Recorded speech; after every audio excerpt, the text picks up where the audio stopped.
나이 좀 먹었다고 하는 선배라고 하면 선배라고 할 수 있는 위치에 있는 우리들로서는 정말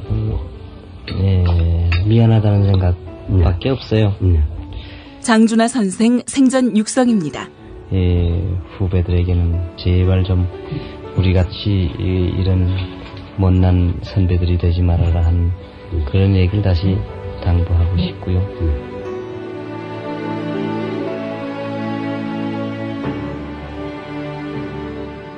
부끄럽지 않은 선배가 되는 길, 공정방송을 통해 건강한 세상을 만드는 것입니다. 미디어 협동조합 국민TV의 조합원이 돼주세요. 공정방송의 꿈이 실현됩니다. 조합원 가입은 국민TV 홈페이지에서 하실 수 있습니다.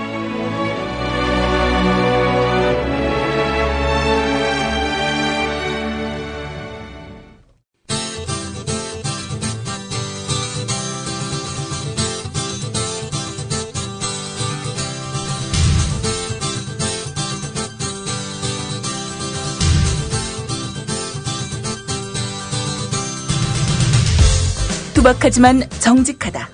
비평을 비평하는 남자 서영석. 그가 바라본 세상. 사설과 칼럼을 통해 오늘을 짚어본다. 서영석의 라디오 비평.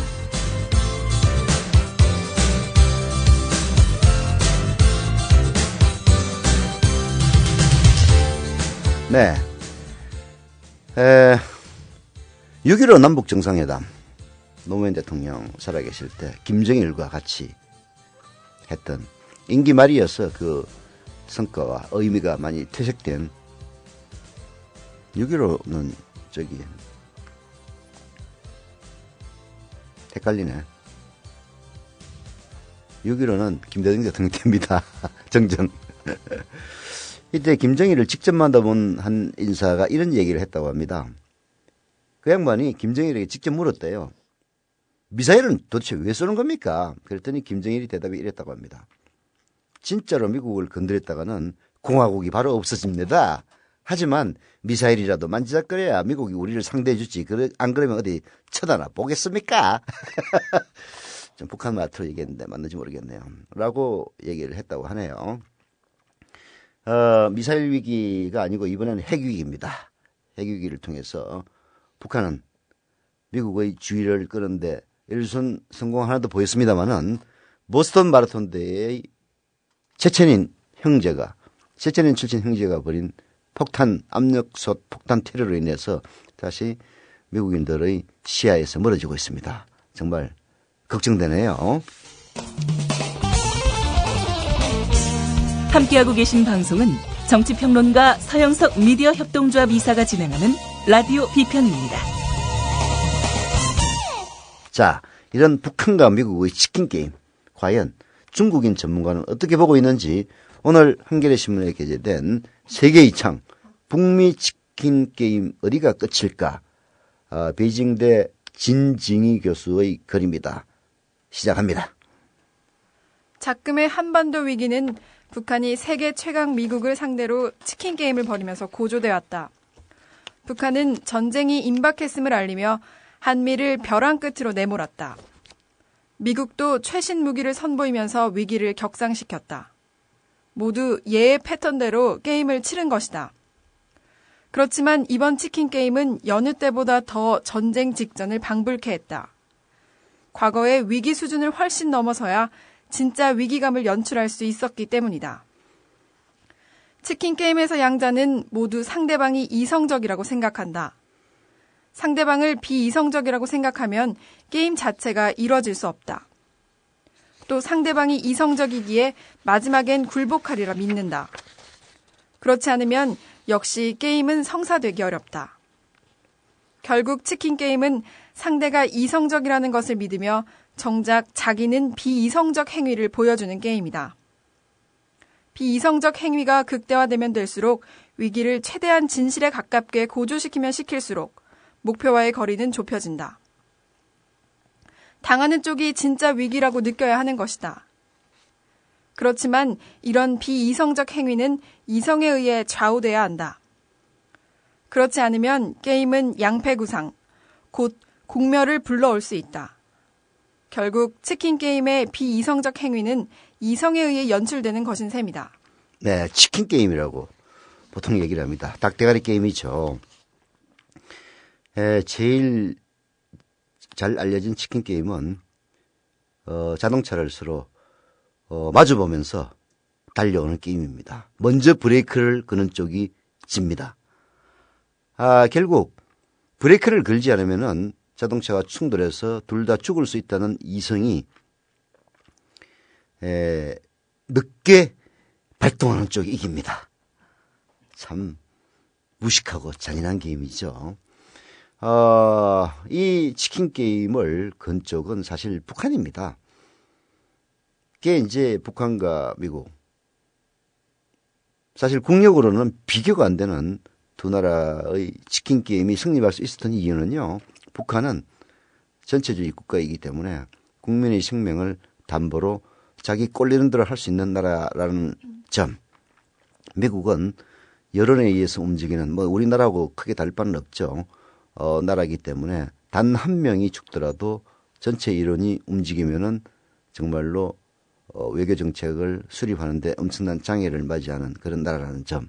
이 두 가지 차이가 국력의 차이가 엄청나게 큰 미국과 북한 간의 치킨 게임을 가능하게 만들었는데요. 중요한 것은 이 치킨 게임의 와중에 있는 바로 남한입니다. 남한의 얘기는 우리 진징이 이름이 징징이 같아. 진징이 베이징대 교수가 얘기하고 있지는 않은데요. 그러나 미국과 북한이 벌이는 치킨 게임의 본질을 잘 이야기해주고 있는 것 같아서 이 칼럼을 선택을 했는데요. 계속 한번 읽어봅시다. 북한은 미국을 자기 목적대로 움직일 수 있다고 믿었기 때문에 위기를 전례 없이 고조시켰을 것이다. 실제 위기가 최고조로 치달았을 때 한국은 대화를 제의하고 나섰고 미국도 일부 군사훈련을 취소했다. 오바마 일기 4년 동안 꿈쩍도 하지 않던 미국이다. 게임의 룰대로라면 한미는 일단 핸들을 꺾었고 게임은 막을 내려야 할 것이다. 북한은 초기 목표를 이룬 것 같다. 그렇지만 북한은 한미의 대화 제의를 사실상 거부했다. 미국을 움직이게 한 것만으로는 부족한 것이다. 북한은 미국이 자신과 평화협정을 맺고 관계 개선에 나서길 바란다. 이는 북한이 20년간 추구해온 목표다. 하지만 게임을 할수록 목표와 멀어지는 느낌이다. 네, 베이징대 진정희 교수의 지적은 한번 음미할 만합니다. 20년이라면요. 지금이 2014년이니까 1990년대 초반입니다. 말하자면 영변 해육이 때죠. 사실 그를 전후해서 국력이 완전히 뒤집어지고 군사력의 균형이 깨집니다. 즉 북한이 남한에게 뒤지기 시작하는 거죠. 아마 그때부터 북한은 남침 야욕은커녕 오히려 체제의 존립에 오히려 남한과 미국으로부터 위협을 받는 그런 양상으로 흘러가지 않았나 싶은데요. 그래서 북한은 정전협정을 평화협정으로 대체하기를 원했습니다. 그런데 남한은 또 웃기게도 그 이전까지는 북한의 남침 위협에 시달렸어요. 그래서 워낙 남침 위협에 시달리다 보니까 북한은 엄청나게 강한 나라. 1950년 6.25 남북전쟁 때도 북한이 쳐들어왔습니다. 소련의 신무기를 무지막지하게 받아들인 따발총과 땅크로 그냥 남한을 밀어붙였지 않습니까? 순식간에 대구를 무너뜨리고 부산만 조금 남겨놓은 이런 지경까지 같은 기억이 있는 나라이기 때문에 북한에 대한 두려움을 갖고 있습니다. 그래서 북한이 정전협정을 평화협정으로 전환하자는 것이 실제로는 북한이 오히려 북침 위협을 느끼고 했던 것임에도 불구하고 우리는 저 새끼들 또 사기치네 라는 의심 속에 시달려온 것이 사실이죠. 여하튼 북한이 지난 20년간 벌여왔던 치킨 게임은 결코 북한이 이길 수 없는 게임이었습니다. 미국이 북한을 적대시하는 것은 북한이 단순히 미워서가 아니라 미국의 동아시아 전략에서 적으로서 북한이 필요했기 때문이다라는 것이 진 교수의 지적입니다. 물론 미국의 입장에서 중국이 가상적국이죠. 그러나 중국은 또한 미국의 최대 시장이기도 합니다. 물론 거꾸로 미국도 중국의 최대 시장이죠. 서로 무역으로 긴밀하게 얽혀 있는 나라이기 때문에 공개적인 적국으로 할 수 없는 그런 측면이 있죠. 그래서 대신 두들겨 맞아줄 존재가 필요한데 그게 북한이 가장 만만한 존재였다는 그런 이야기가 아닐까 싶어요. 그래서 미국의 동아시아 전략이 바뀌지 않는 한 미국은 북한과의 적당한 위기가 더 필요하고요. 북핵이라는 위기가 만약 위협이 없었다면 미국은 또 다른 위협을 만들어내서라도 북한과 대립각을 세우려 했을 것이다 라는 것이 바로 진 교수의 지적입니다. 결국 북한은 비핵화를 목표로 내세우고 새로운 게임을 벌여야만 그래야 미국이 원하지 않는 결과를 이뤄낼 수 있다. 미국은 결코 북한을 나라로 인정하고 그래서 위기를 해소하려 들지 않는다는 것이 아마도 중국 전문가들의 시각인 것 같습니다. 그래서 오히려 발상의 전환, 비핵화를 전면적으로 수행하면서 이런 방식으로 나가야만이 미국의 어표를 찌른다. 그리고 남한과의 전폭적인 관계 개선을 통해서 미국과의 관계 개선으로 가는 것이 더 낫지 않겠느냐. 뭐 이런 이제 지적을 하는데요. 사실 참 북한 김정일 이어서 김정은 체제의 문제점은 바로 그겁니다. 그 세습 체제 그리고 김씨 왕조의 세습 체제를 둘러싸고 있는 파워 엘리트들의 이른바 기득권. 남한만 기득권 있는 거 아니에요. 북한도 기득권 있습니다. 이 기득권을 놓기 싫어하기 때문에 결국은 외부의 위기가 없으면 체제를 유지할 수 없는 이 진 교수도 간과하고 있는 점이 바로 그거예요. 미국만 북한의 존재를 필요로 한 게 아닙니다. 북한의 잘못된 세습 체제 역시 남한 그리고 미국이라는 적당한 위협을 필요로 하기 때문에 이러한 충고가 합리적인 충고일 수는 있겠지만은 북한의 김정은이 이 꼬맹이가 받아들일 만한 충고는 아닌 것 같습니다. 오늘 재보궐선거 날인데요. 뭐 지금까지 여론조사를 보면은 노원병에서는 안철수 후보의 당선이 확실시 되는 것 같습니다. 물론 이제 선거야 뭐 표랑 까봐야 알겠지만은 그리고 영도에서는 김무성 뭐 김무성의 당선이 또 확실시 된다고 합니다. 안철수 후보가 이제 안철수 의원이 되면은 게다가 오사 전당대회에서는 안철수에게 구애를 공개적으로 하고 있나? 여하튼 뭐 안철수 파라고 누구나 다 자타가 공인하는 김한길 의원이 대표가 될 것 같죠. 예, 재미있는 양상이 벌어질 것 같네요. 지난번 그 대선평가 보고서에서 가장 비협조적이었던 인물로 김두관과 김한길 두 사람 양김이 꼽혔는데요. 이제 이런 이야기가 보도가 되자 뭐 운동할 적극적으로 선거 운동할 기회도 안 줬다. 뭐 그런 얘기도 했다는 소문이 들리긴 하더라고요. 아니 야권의 중진이 뭐 기회를 줘야 선거 운동을 하나? 나워 참. 게다가 또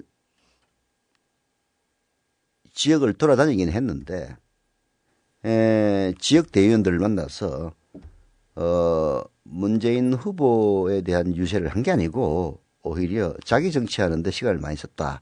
이런 지적까지 민주당 내부에서는 들린다고 합니다. 옆에서 지켜본 사람들은 김한길 저 사람 도대체 문재인 후보 당선을 바라는 거야? 아니면 낙선시킨 다음에 자기가 당근 잡고 다니는 거야? 라는 얘기가 나올 정도였다고 조금 전에 민주당의 대의원 한 분이 제게 제보를 해왔습니다. 참나 잘해보세요. 예, 안철수 후보하고 잘해보십시오. 그러나 뭔가 지지하는 사람들의 이성과 합리에 어긋나는 과거 노무현 대통령을 밀어내려고 했던 그래서 정몽준을 옹립하려고 했던 후보단일화 협의회 이른바 후단협과 같은 행태를 보인다면은 오히려 심판받을 것이라는 점을 명심했으면 좋겠어요. 예. 뭐 민주당의 대의원들, 당협위원장들이 지명하는 대의원들로 이번 전당대회는 꾸려지기 때문에 시민들의 참여가 원천 봉쇄되어 있습니다. 그래서 제가 아무리 입이 닳도록 얘기를 해봤자 김한길 의원이 민주당의 대표가 될 가능성이 매우 높긴 하죠. 다만 민주당의 대의원, 당협위원장들이나 국회의원들에게 지명받은 대의원들이라도 저희 방송을 많이 듣고 제정신 차려서 압도적이 아니라 아슬아슬하게 당선되도록이라도 좀 했으면 좋겠어요. 뭐든지 그렇습니다. 박근혜 대통령도 자기 마음대로 할 수 없습니다. 왜? 자기를 반대하는 48%를 항상 안고 가려는 생각을 해야 되기 때문이죠. 비록 문재인 후보가 당선이 되지는 못했지만은 많은 표를 얻음으로써 결국은 경제민주화라든지 복지 확대 이런 데 대한 압력의 역할을 하고 있다는 거 누누이 말씀을 드렸습니다만은 민주당의 오사 전당대회에서도 그런 압력의 역할을 할 수 있는 대의원들이 나왔으면 하는 그런 마음입니다.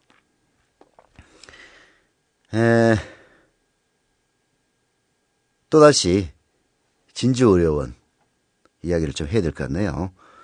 한겨레신문에 사회 2부.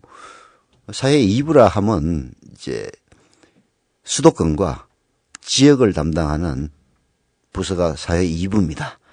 사회 2부의 지역 데스크를 맡고 있는 권혁철 기자의 칼럼인데요. 진주의료원과 아파치라는 칼럼입니다. 한번 들어보시죠. 경남도는 한 해 적자가 60억 원 안팎이고 누적 적자가 300원이 넘는다는 이유로 진주의료원의 문을 닫으려고 한다. 육군은 2016년부터 3년 동안 1조 8천억 원의 예산을 투입해 대형 공격 헬기인 미국 보잉사의 아파치 가디언 36대를 사기로 했다. 36대가 1조 8천억 원이면요. 한 대의 가격이 500억 원이라는 얘기입니다. 아파치 가디언 헬기 한 대면은 경남도 진주의료원 누적 적자 300억 원을 가뿐히 넘습니다. 사실 현대 무기는 어마어마하게 비싸고 무지막지하게 비쌉니다. 미국의 F-35인가요? 뭐 최신형 기라고 하는데 그게 너무너무 비싸가지고 미국 국방부도 그 비행기의 도입을 망설였다는 얘기가 있지 않습니까? 이 비싼 무기는 항상 안보의 위기를 타고 우리들에게 다가옵니다. 사실 대잠 헬기를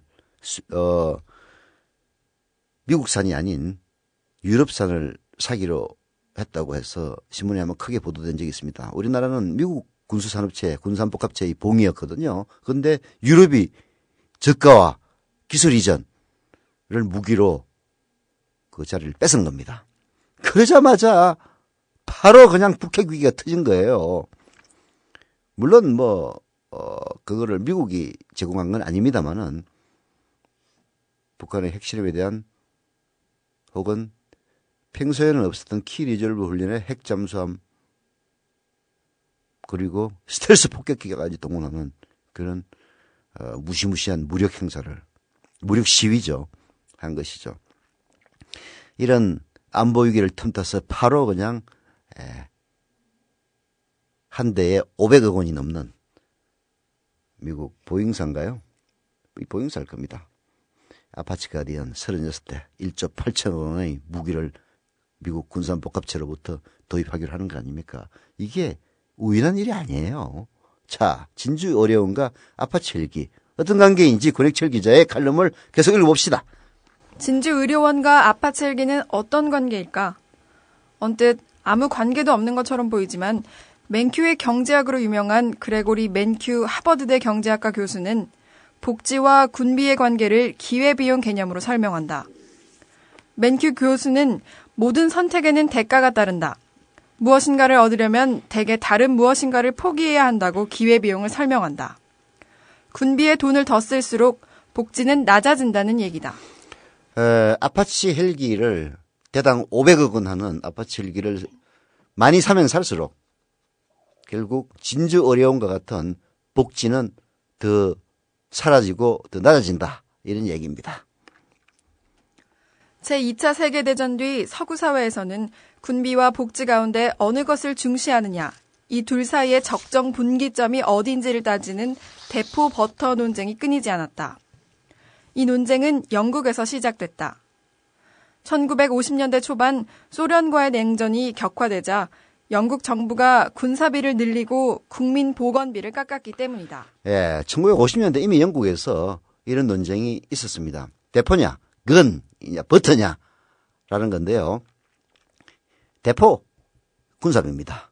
버터, 국민보건비입니다. 영국 정부는 소련과의 냉전에 군사비를 많이 투입하기 위해서 결국 세금으로 걷어들이는 돈의 총량은 변함이 없어요. 여기에서 군사비에 돈을 더 많이 쓴다는 것은 결국은 복지, 즉 국민의료보건비를 깎을 수밖에 없는 것이죠. 이미 1950년대 있었던 일입니다.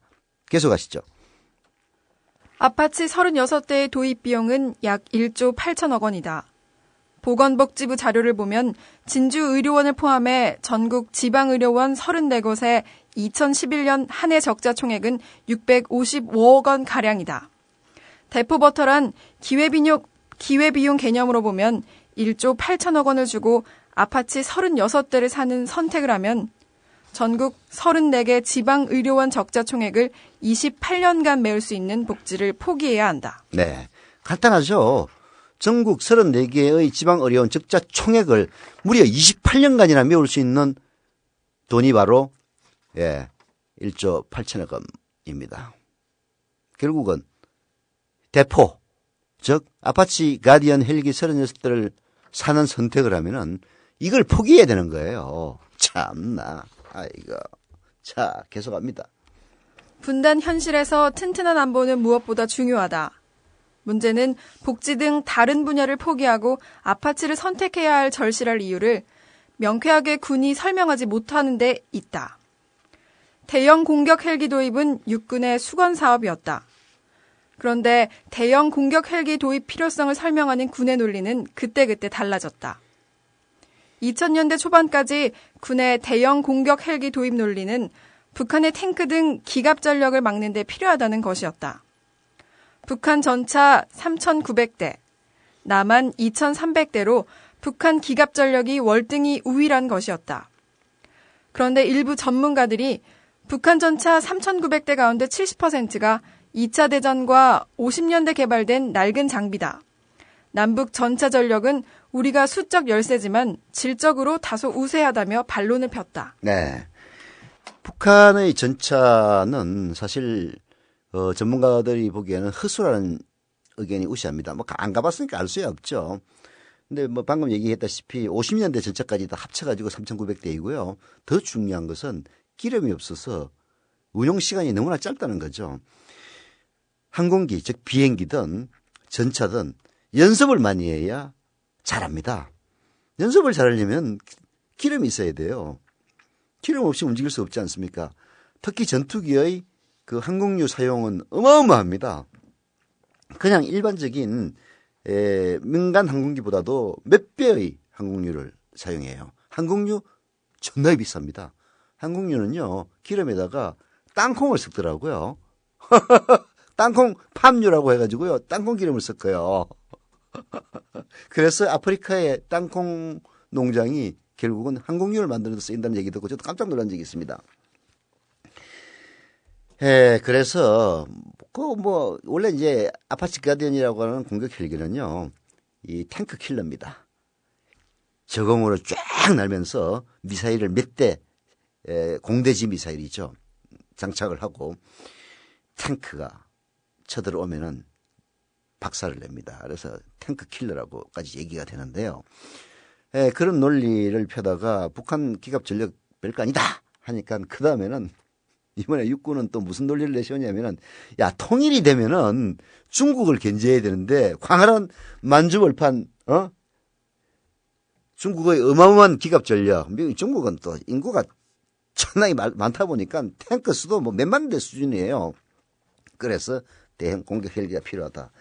일단 이제 논리를 내세우더니 이번에 구입 결정을 발표하면서는 공기 부양정 등을 이용한 북한군 특수부대의 국지도발에 대처하기 위해서 해야 된다. 이게 하여튼 원래 군이란 존재는요, 신무기를 어떻게 하면은 많이 갖고 싶어 하는 존재입니다. 그건 뭐, 똑같은 거죠. 예. 우리의 잘 나는 사람 중에 한 명인데, 그 양반이, 좋은 옷, 비싼 옷, 그냥 수집하고 싶어 하는 욕망하고 똑같은 거예요. 예? 저도 어렸을 때 우표 수집을 했는데요. 그 우표 어디 갔는지도 모르겠어요. 제가 한 대학교 1학년, 2학년 때까지 우표 수집을 했는데, 그러면은 또 우표 수집한다고 뭐 해외의 우표, 옛날 우표, 용돈 인대로 다 들여가지고 샀어요. 그런 심리하고 다를 게 없습니다만, 문제는 군이 요구하는 장난감의 액수는 너무 비싸다는 데 있어요. 아파트 7기 36대 1조 8천억이 날아가는 거야. 1조 8천억. 누구 A렘입니까?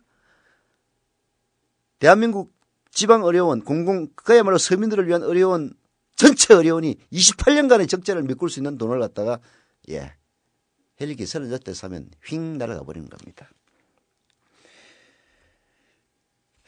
앞으로는요, 이 권혁철 기자의 칼럼 결론도 마찬가지입니다만은, 무기를 도입한다든지, 어마어마한 돈이 투입되는 그런 군비 확대를 결정할 때는 좀 더 폭넓은 여론의 수렴과 사회적 합의를 반드시 거쳐야 된다. 이런 얘기인데요. 뭐, 별로, 먹힐 것 같은 그런 충고는 아니네요.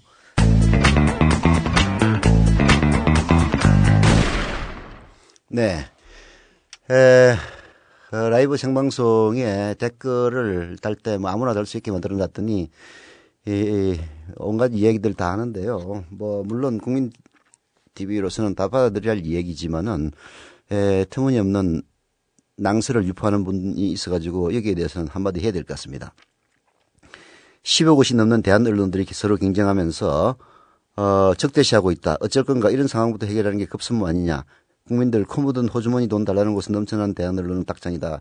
라는 식으로 망발하는 분이 계신데요. 이건 망발입니다. 왜 망발이냐. 국민들의 코 묻은 호주머니 돈을 달라고 하는 대한 언론은 단 한 군데도 없어요. 물론 뭐 그런 뭐 허접한 데도 있을지는 모르겠는데 지금의 언론 현실이 너무나도 개판이기 때문에 그래서 대안이 뭡니까? 거기에 대한 대안으로 나온 언론이라는 얘기죠. 그런 언론을 듣고 거기에 감격하면서 더 육성하기 위해서 돈을 내는 것이 후원이고 지원입니다. 뉴스타파라든지 뭐 고발뉴스라든지 뭐 다른 대한 언론이 있는지는 잘 모르겠는데 미디어협동조합 국민TV 역시 그런 맥락에서는 뭐 크게 다를 바는 없죠. 그러나 미디어협동조합 국민TV는 뉴스타파라든지 고발뉴스하고는 또 다릅니다. 이건 협동조합이기 때문에요. 출발은 공정한 언론을 바라는 국민들의 열망의 그 바탕에 두고 출발을 했지만은 우리 돈 달라고 애걸복걸 하는 거 아니에요. 꼴보기 싫으면 외면해도 좋습니다. 다만 좋은 언론을 만들고 싶은데 다른 대안이 없다고 생각하시는 분들이 돈을 내서 육성하는 것뿐입니다. 그리고 미디어협동조합으로 출발하는 이유는요. 제가 사업이사를 맡고 있는 이유도 바로 그겁니다. 지금은 공정한 언론을 바라기 때문에 미디어협동조합에 조합원에 가입하지만은 나중에는 미디어협동조합이 너무너무 좋고 우리에게 이익을 주기 때문에 가입하는 그런 조합으로 만들 겁니다. 그리고 많은 조합원들이 모이면 충분히 가능해요. 오늘 한겨레신문 기사를 보면요. 학교 구내식당 항상 문제 많습니다. 구내식당을 최저가 입찰제로 해요. 보통은. 그래서 최고가 입찰제로 합니다. 최저가가 아니고 말하자면은 임대료를 가장 많이 낼 수 있는 그런 식당을 뽑습니다. 그런데 학교 초중고등학교 구내식당은 초등학교는 아니죠. 중고등학교 구내식당은 또 일정 가격 이상 받을 수가 없어요. 학교에 임대료를 많이 내야 되고 일정 가격 이상 받을 수가 없으니까 결국은 음식의 질을 떨어뜨리는 방법으로 대응을 합니다. 그래서 나온 것이 바로 학생들과 교직원 그리고 학부모들이 협동조합을 만들어서 교직원 식당을 운영한다. 이런 기사를 본 적이 있습니다. 결국은 협동조합은요, 바로 조합원의 이익을 극대화하고 주식회사는 주주이익을 극대화합니다. 협동조합은 단순히 모여서 그냥 동호인들끼리 DDR 치는 데가 아니고요. 협동조합 기업입니다. 일반 주식회사와 다른 점은 소수의 대주주들의 이익을 극대화시키기 위해서 그야말로 긁어낼 수 있는 모든 이득을 최대한 긁어내지 않는다는 게 차이점이죠. 미디어 협동조합. 구글한다고 생각하시면 쳐다도 보지 마세요. 듣지도 마십시오. 구글하는 거 아닙니다. 예. 그런 사람도 필요 없어요. 그리고 구글 하는 쪽에 가서 열심히 돈 던져주십시오. 미디어 협동조합은 공정한 언론을 바라는 국민의 열망을 그 바탕으로 출범은 했습니다마는 결코 조합원 확충을 위해서 여러분들에게 구걸하지 않아요. 더 좋은 언론으로 보답하고 또 조합이 커지면은 더 큰 이익으로 보답할 것이기 때문에 당당하게 여러분들의 출자금을 요청하는 겁니다. 이런 얘기 하다 보니까 정작 해야 될 얘기를 못했는데요. 한겨레신문의 두 사설, 검찰은 중수부 폐지 교훈을 명심해야, 그리고 또 하나의 사설, 정년 연장이 임금 삭감의 빌미가 돼서는 안 된다는 이 두 가지 사설은 한번 읽어볼 만한 사설입니다. 정년 연장. 언제나 정년 연장이 이제 법제화 될 공산입니다. 그래서 정년을 늘리면은 임금을 깎으려는 수작들이 분명히 나올 거예요. 여기에 대한 경고의 사설입니다. 자, 오늘 라디오 비평은 여기서 마치고요. 내일 다시 뵙겠습니다.